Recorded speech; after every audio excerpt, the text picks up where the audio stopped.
ಸಾಕಷ್ಟು ಹಗ್ಗ ಜಗ್ಗಾಟದ ಬಳಿಕ ಸಚಿವ ಪ್ರಿಯಾಂಕ್ ಖರ್ಗೆ ತವರು ಕ್ಷೇತ್ರ ಚಿತ್ತಾಪುರದಲ್ಲಿ ಆರ್ಎಸ್ಎಸ್ ಪಥ ಸಂಚಲನಕ್ಕೆ ಕೊನೆಗೂ ಷರತ್ತುಬದ್ಧ ಅನುಮತಿ ಸಿಕ್ಕಿದೆ. ಈ ಮೂಲಕ ಕಳೆದ 1.5 ತಿಂಗಳ ಪರೇಡ್ ವಾರ್ ಕಲಬುರಗಿ ಹೈಕೋರ್ಟ್ ಪೀಠದ ಮುಂದೆ ಬಗೆಹರಿದಿದೆ. ಆದರೆ ಸಂಘ ಪರಿವಾರದ ವಿರುದ್ಧ ಭೀಮ್ ಆರ್ಮಿ ಮತ್ತೆ ಸಮರ ಸಾರಿದೆ. ಸರ್ಕಾರ ವರ್ಸಸ್ ಆರ್ಎಸ್ಎಸ್ ಹಗ್ಗ ಜಗ್ಗಾಟಕ್ಕೆ ತೆರೆ. ಚಿತ್ತಾಪುರದಲ್ಲಿ ಪಥಸಂಚಲನಕ್ಕೆ ಕೊನೆಗೂ ಗ್ರೀನ್ ಸಿಗ್ನಲ್. ನವೆಂಬರ್ 16ರಂದು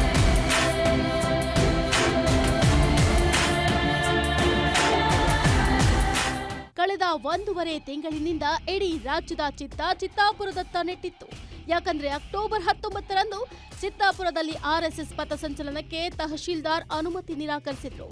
ಹೀಗಾಗಿ ಪಥಸಂಚಲನಕ್ಕಾಗಿ ಸಂಘ ಪರಿವಾರ ಹೈಕೋರ್ಟ್ ಮೊರೆ ಹೋಗಿತ್ತು. ಕಳೆದ 1.5 ತಿಂಗಳಿನಿಂದ ವಾದ ಪ್ರತಿವಾದ ನಡೀತಲೇ ಕೊನೆಗೂ ಇಂದು ಕಲಬುರಗಿ ಜಿಲ್ಲಾಡಳಿತ ಕೆಲ ಷರತ್ತುಗಳನ್ನು ವಿಧಿಸಿ ಆರ್ಎಸ್ಎಸ್ಗೆ ನವೆಂಬರ್ 16ರಂದು ಪಥಸಂಚಲನಕ್ಕೆ ಅವಕಾಶ ನೀಡಿದೆ.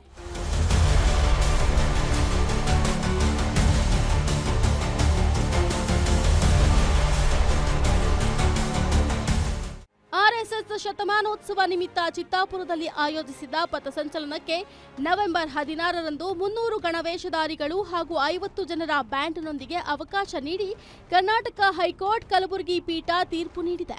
ಗರಿಷ್ಠ 600 ಜನರಿಗೆ ಅವಕಾಶ ನೀಡುವಂತೆ ಆರ್ಎಸ್ಎಸ್ ಪರ ಅರ್ಜಿದಾರರು ಕೋರಿದ್ರು. ಆದರೆ ಕಾನೂನು ಸುವ್ಯವಸ್ಥೆ ನೋಡಿಕೊಂಡು 16ರಂದು ಮಧ್ಯಾಹ್ನ 3:30ರಿಂದ 5:30ರವರೆಗೂ ನಡೆಸಬಹುದು ಅಂತ ತೀರ್ಪನ್ನ ನೀಡಿದೆ. 3 ಗಂಟೆಯಿಂದ 5:30 ತನಕ ಕಾರ್ಯಕ್ರಮವನ್ನು ಪಥಸಂಚಲನ ನಡೆಸಬಹುದು, ಸಭೆ ಸೇರಿದಂತೆ ಅಂತ ಹೇಳಿದೆ. ಆಮೇಲೆ 300 ಜನ ಭಾಗವಹಿಸಬಹುದು ಗಣವೇಷಧಾರಿಗಳು ಪಥಸಂಚಲನದಲ್ಲಿ ಅಂತ ಹೇಳಿದೆ. ಜೊತೆಗೆ 50 ಜನ ಘೋಷ್ ಏನು ಸಂಘದ ಬ್ಯಾಂಡ್ ಸೆಟ್ ಏನಿದೆ ಅದರಲ್ಲಿ ವಾದಕರ ಟೀಮ್ ಕೂಡ ಇರಬಹುದು ಅನ್ನುವಂಥದ್ದನ್ನು ಅವಕಾಶ ಮಾಡಿಕೊಟ್ಟಿದೆ.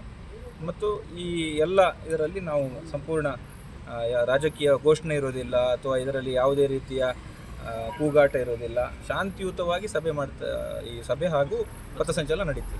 ಏನು ಇದೇ ವಿಚಾರಕ್ಕೆ ಎಕ್ಸ್ನಲ್ಲಿ ಪೋಸ್ಟ್ ಮಾಡಿರುವ ಸಚಿವ ಪ್ರಿಯಾಂಕ್ ಖರ್ಗೆ, ಯಾವ ಸಂಘಗಳೇ ಆಗಲಿ ಸಂವಿಧಾನದ ಮುಂದೆ ಯಾರೂ ದೊಡ್ಡವರಲ್ಲ, ಯಾರೂ ಕೂಡ ನಿಯಮಗಳಿಗೆ ಅತೀತರಲ್ಲ. ಸಂವಿಧಾನಕ್ಕೆ ತಲೆಬಾಗಿದ್ರೆ ಮಾತ್ರ ಬದುಕು ಸುಂದರ, ಸಂವಿಧಾನಕ್ಕೆ ಸವಾಲು ಹಾಕಿದ್ರೆ ಬದುಕು ದುಸ್ತರ. ಆರ್ಎಸ್ಎಸ್ ಎಂಬ ಸಂಘಟನೆಗೆ ಈ ಸತ್ಯದ ಅರಿವಾಗಿದೆ ಅಂತ ಟ್ವೀಟ್ ಮಾಡಿದ್ದಾರೆ. ಇದರ ನಡುವೆ ಭೀಮ್ ಆರ್ಮಿ ಮತ್ತೆ ಆರ್ಎಸ್ಎಸ್ ವಿರುದ್ಧ ಸಮರಕ್ಕೆ ನಿಂತಿದೆ. ನಾವು ಕೂಡ ನವೆಂಬರ್ 16ರಂದೇ ಪಥಸಂಚಲನ ಮಾಡ್ತೀವಿ ಅಂತ ಪಟ್ಟು ಹಿಡಿದಿದ್ದಾರೆ. ಈಗ ನಾವು ಹೈಕೋರ್ಟ್ ಆದೇಶಕ್ಕೆ ನಾವು ಸ್ವಾಗತ ಮಾಡ್ತೀವಿ ಸರ್. ಹೈಕೋರ್ಟ್ ಆದೇಶ ನಾವು ಗೌರವಪೂರ್ವಕವಾಗಿ ನಾವು ಸ್ವಾಗತ ಮಾಡ್ತೀವಿ. ಹೈಕೋರ್ಟ್ ಏನು ಆದೇಶ ಅವ್ರಿಗೆ ಕೊಟ್ಟದ ಅದು ಅವ್ರಿಗೆ ಕೊಟ್ಟದ ಸರ್. ಯಾರಿಗೆ ಭೀಮ್ ಆರ್ಮಿ ಅವ್ರಿಗೆ ಕೊಟ್ಟಿಲ್ಲ, ಅದು ಆರ್ಎಸ್ಎಸ್ ಅವರಿಗೆ ಪಥಸಂಚಲನ ಮಾಡಂತ ಅವ್ರಿಗೆ ಕೊಟ್ಟದ. ಸೊ ಹಾಗಾಗಿಬಿಟ್ಟು ನಾವು ಕೂಡ 16ನೇ ತಾರೀಕು ನಾಳೆ ಬೆಳಗ್ಗೆ ನಾವು ತಹಶೀಲ್ದಾರ್ ಅವರಿಗೆ ಮನವಿ ಸಲ್ಲಿಸ್ತೀವಿ, ಮತ್ತೆ ಡಿ ಸಿ ಅವರಿಗೂ ಮನವಿ ಸಲ್ಲಿಸ್ಬಿಟ್ಟು ನಮಗೂ ಕೂಡ 16ನೇ ತಾರೀಕು ಪಥಸಂಚಲನ ಮಾಡಕ್ಕೆ ಅನುಮತಿ ಕೊಡು ಅಂದ್ಬಿಟ್ಟು ಮನವಿ ಸಲ್ಲಿಸ್ತೀವಿ ಸರ್. ನಮ್ಮ ಭೀಮ್ ಆರ್ಮಿ ಮತ್ತೆ ನಮ್ಮ ಜೊತೆ ಯಾವ 10 ಸಂಘಟನೆಗಳು ಇದಾವೆ ಸರ್, ಅವರೆಲ್ಲ ಪ್ರತಿಯೊಬ್ಬರು ಕೂಡ ನಾಳೆ ಚರ್ಚೆ ಮಾಡಿಬಿಟ್ಟು ನಾಳೆನೇ ನಾವು ಮನವಿ ಸಲ್ಲಿಸ್ತೀವಿ ಡಿ ಸಿ ಅವರಿಗೆ. ಅನುಮತಿ ಕೊಡ್ಲಿ ಅಂದ್ರೂ ಕೂಡ ನಾವು ಅಲ್ಲಿ ಪಥಸಂಚಲನ ಮಾಡ್ತೀವಿ ಸರ್. ಭೀಮಾ ಪಥಸಂಚಲನ ನಾವು ಬಿಡಕ್ಕೆ ಚಾನ್ಸೇ ಇಲ್ಲ ಸರ್. 100% ನಾವು ಅಲ್ಲಿ ಚಿತ್ತಾಪುರ್ನಾಗ ಭೀಮ್ ಆರ್ಮಿ ಭಾರತ ಕಮಿಷನ್ ವತಿಯಿಂದ ಭೀಮಾ ಪಥಸಂಚಲನ ಕಾರ್ಯಕ್ರಮ ಮಾಡೇ ಮಾಡ್ತೀವಿ ಸರ್. ಒಟ್ನಲ್ಲಿ ಪಥಸಂಚಲನದ ಕುರಿತು ಆರ್ಎಸ್ಎಸ್ ಹಾಗೂ ಕೆಲ ಸಂಘಟನೆಗಳ ಮಧ್ಯೆ ನಡೀತಾ ಇದ್ದ ಹಗ್ಗ ಜಗ್ಗಾಟಕ್ಕೆ ಕೊನೆಗೂ ಪರ್ಮಿಷನ್ ಸಿಗುವ ಮೂಲಕ ಸುಖಾಂತ್ಯ ಕಂಡಿದೆ.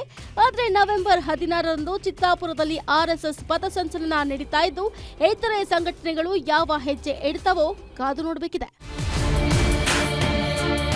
Srikanth Beeral, guarantee news, Kalaburagi.